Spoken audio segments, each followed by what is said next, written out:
ये वाली दो गायें हैं जी, ये वाली बड़ी वाली है, ये छोटी वाली है। ये जो सफ़ेद है ये घास खाती है और जो काली है ये भी घास खाती है। और ये जो सफ़ेद है इसको किकर के नीचे बांधते हैं और विकास भाई वो जो काली है ना उसे भी किकर के नीचे बांधते हैं। तो फ़र्क क्या हुआ? तो विकास भाई ये जो सफ़ेद है ये हमारी अपनी है और जो ब्लैक है ना वो भी अपनी है। अच्छा जी, ये कुर्बानी के लिए गायें हैं, देख लें ज़रा, ये फार सेल हैं।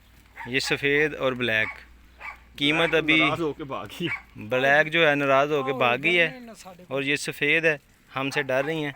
रेट इनका हमने अभी पूछना है, तो रेट पूछ के फिर चेक करते हैं इंशाल्लाह। वैसे सफ़ेद तो पसंद आ गई है हमें और जो काली है वो दौड़ गई है, इसलिए उसको रहने देते हैं। ये तो